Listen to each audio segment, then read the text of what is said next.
Hello everyone, this is Supersnoopy here, back with another Star Wars The Old Republic video. Today I have for you guys another Star Wars The Old Republic overview video. In today's overview video, we're going to be going over Knights of the Fallen Empire. Now this is going to be my overview of September 26th and some of the live streams and all the stuff that we managed to learn today. So I hope you guys enjoy the Star Wars The Old Republic overview video. As always, if you guys enjoy these videos, then make sure to leave a like. And if you guys want some nice gaming glasses, then check the links down below. No scope gaming glasses, but yeah.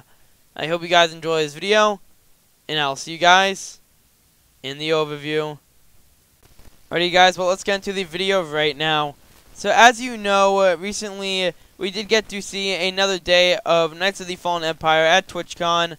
Now I mean, today there wasn't too much that we managed to learn, but there was a few extra things that showed up. So I mean, for the most part, TwitchCon today was just other players, you know, players/streamers just playing some Knights of the Fallen Empire, and of course, Chapter 1, The Hunt. So, some things I did notice during the live stream is, first off, there was a section where someone actually, but during the live stream, someone did click on the character tab, and we got to see level 60 legacy gear. So, it seems like when you start a fresh level 60 in Knights of the Fallen Empire, you will get some legacy gear. Now, it seems like overall it wasn't the best gear. It seemed like the person had 42k HP, so it's just kind of some starter gear. I mean, you shouldn't judge based on endurance itself. But I'm pretty sure it's just some starter level 60 gear just to help everyone out. So I think that's pretty awesome, not going to lie, since they did add that to the expansion just to help overall with the new starting characters that you can make. And is that we get to see the story or the particular part of Chapter 1 constantly over and over again, and this always comes down to, you know, if you'll only kneel part and then it just kind of cuts off.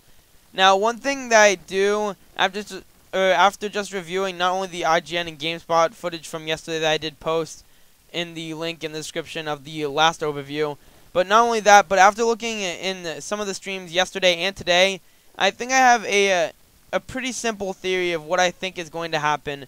Now, let me just say this is not 100% accurate. This is just on some speculation with the whole entire TwitchCon event. Now, I do have quite an interesting theory.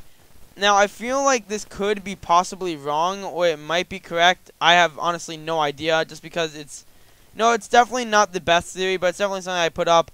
But anyways, here is my theory. So, I feel like what's going to happen in Knights of the Fallen Empire is it's going to be a story of kind of, I would say not really betrayal, but I feel like it's not going to be really focusing on Valkorion. I think that based on some of the trailers and the constant gameplay, I feel like it's going to deal with the Prince.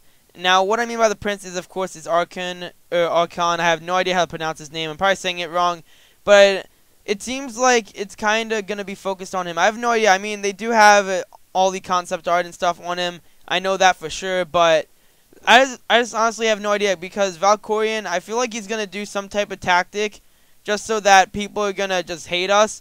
Now, I noticed this just because of the fact that when the Outlander is talking to Valkorion in the middle of his throne room, and there's a bunch of followers from Zakuul just actually standing there and just watching him, you can have an option to go ahead and just kind of say that, you know, he's evil and he's going to do a lot of bad things. And obviously the Zakuul guards don't even really care about what you're saying. So I feel like he might use this tactic, as in he's gonna try to, I don't know, I have no idea what he's gonna do, but I feel like it's gonna come down to where he's gonna do something that makes it seem like the Outlander is like a terrible person, and then we're gonna be hated by everyone, and that's gonna become a huge problem. I say this mainly because in Chapter 3, when we did see it in the last dev live stream, right before TwitchCon, when we saw the last dev live stream, I noticed that all the Zakuul guards kind of hated you and they wanted you dead, as they told you to surrender and all this stuff.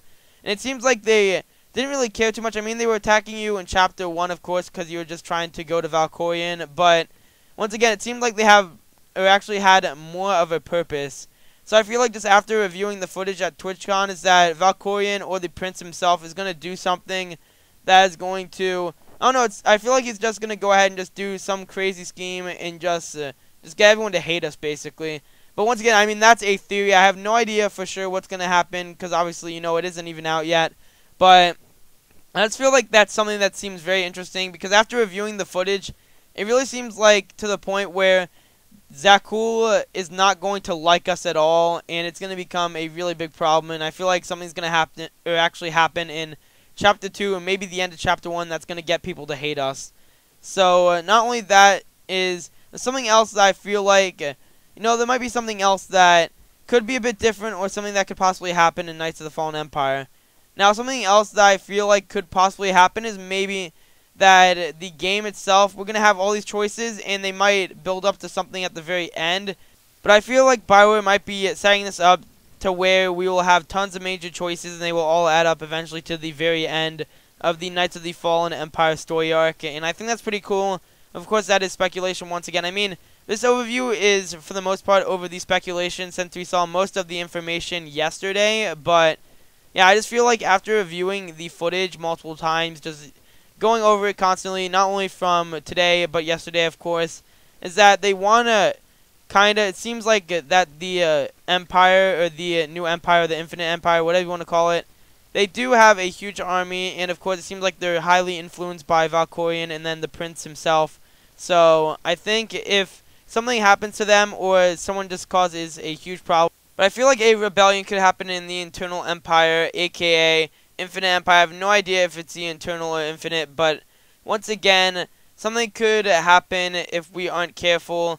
And I feel like Valkorion may have a trick, or the Prince might have a trick, just so we can get everyone in Zakul to hate us. And if they do that, I feel like there could be a huge war between the Republic and Empire, and of course the Internal Empire. And with that being said, I feel like that's what sets up the story, since we are frozen in Carbonite, as you know, for a few, I think, years. So there's a bunch of war, and all of it goes down, and then the Empire and the Republic are kind of defeated. So I'm guessing that's what happened, is that we got into this huge war, and a bunch of fake stuff happened, and Valkorion and the Prince probably lied and just caused a bunch of problems, and that's where Knights of the Fallen Empire comes in. But in conclusion, I have to say that the TwitchCon event was pretty interesting. It gave us a lot more, information on the story. There was a few failures when it came down to the streaming parts, as in there was some audio errors and a bunch of random stuff that happened during the stream. But I'm okay with that, because for the most part we did get to see, of course, Chapter 1 as they promised, and we also got to see some different stuff that just managed to show up in between the stream, or just by accident. For example, the companion window, and then also the character loadout, so we got to see some legacy stuff. So that was pretty cool as well. So I think that's pretty awesome that we got to see all this cool and unique stuff throughout the Knights of the Fallen Empire TwitchCon event. I think that's pretty awesome as well, and I just hope that this was a pretty good overview. Now, in this video, I will also try to link in the description down below a link of the image, because I also managed to see that someone noticed that on Reddit as well. But overall, we didn't see too much added with this recent TwitchCon event. I mean, just besides yesterday when it came down to all the new information for Chapter 1 and some tie-ins to Chapter 3, we've seen most of the information. We just got to see a few extra things today. So I think it was a pretty good event, and I can't wait to see what happens in Knights of the Fallen Empire once again. So I think that's going to be the end of this Star Wars Republic overview video. I hope you guys enjoyed this video and the last one. As always, if you guys enjoy these videos, then make sure to leave a like and subscribe. And I will see you guys in the next one.